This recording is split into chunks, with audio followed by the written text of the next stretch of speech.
আসসালামু আলাইকুম। ইজি ইংলিশের পক্ষ থেকে আন্তর্জাতিক মাতৃভাষা দিবসের শুভেচ্ছা। আজ আমরা ট্যাগ কোশ্চেনের ক্লাস করতে যাব। তো ট্যাগ কোশ্চেন ক্লাস করার আগে আমাদের কয়েকটি বিষয় সম্পর্কে পূর্ণাঙ্গ ধারণা থাকা জরুরি এবং মাত্র এই তিনটি বিষয়ে আমাদের যদি পূর্ণাঙ্গ ধারণা থাকে তাহলে আমরা ইজিলি ট্যাগ কোশ্চেনে 5-এ 5 মার্ক নিশ্চিত করতে পারি। তো এখানে আমাদের সর্বপ্রথম আছে যে টেন্স এবং সেন্টেন্স জানা, অর্থাৎ আমরা যে সেন্টেন্সটাকে ট্যাগ করব বা যেটাকে আমরা ট্যাগ করতে যাব সেটা টেন্স এবং সেন্টেন্সটা আমাদের অবশ্যই জানতে হবে।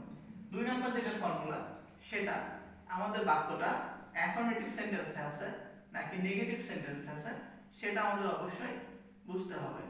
এবং 3 নম্বর যেটা সেটা অবশ্যই আমাদেরকে নাম্বার এবং পার্সন সম্পর্কে পূর্ণাঙ্গ ধারণা থাকা জরুরি। চলুন এবার আমরা সংক্ষিপ্তভাবে কিছু ট্যাগ কোশ্চেন দেখে আসি।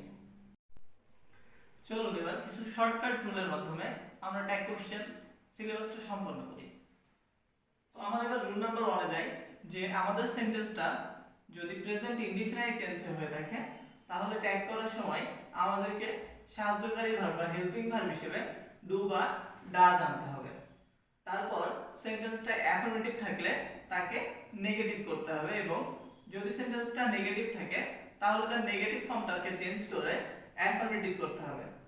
প্লাস আমাদের যে সাবজেক্টটা থাকবে অর্থাৎ আমাদের সেন্টেন্সটাতে শুরুতে যে সাবজেক্টটা থাকবে তার প্রোনাউনটা ব্যবহার করতে হবে। চলুন এবার উদাহরণের মাধ্যমে দেখে নেই। এখানে আমরা একটা বাক্য লিখেছি আই নেভার স্পিক লাউডলি। যদি আমরা সুন্দরভাবে লক্ষ্য করে দেখি তাহলে এখানে স্পিকটা হচ্ছে ভার্ব এবং এই স্পিক ভার্বটা প্রেজেন্ট ফর্মে রয়েছে, অর্থাৎ যেহেতু এটা প্রেজেন্ট ফর্মে রয়েছে এবং এখানে আর কোনো অক্সিলারি ভার্ব নাই তাহলে আমরা নিঃসন্দেহে বুঝতে পারতেছি এটা প্রেজেন্ট ইনডিফিনাইট টেন্স। এখন আমরা বলেছি প্রেজেন্ট ইনডিফিনাইট টেন্স থাকলে ট্যাগ করার সময় ডু অথবা ডাজ বসে।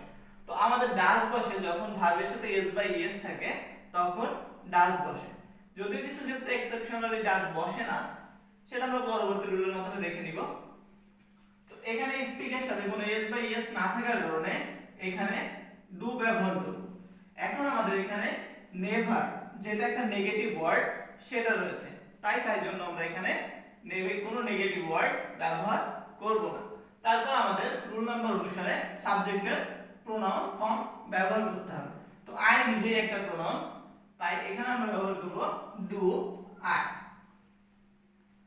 ঠিক একই ভাবে ইউ রিড কেয়ারফুলি, এখানে রিডটা হচ্ছে ভার্ব।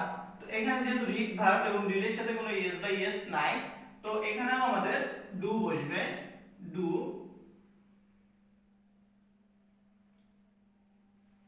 এখন এখানে আমাদের কোনো নেগেটিভ ওয়ার্ড না থাকার কারণে এখানে আমাদের সেন্টেন্সটা অ্যাফার্মেটিভে রয়েছে, তাই আমাদের এটাকে নেগেটিভ করতে হবে।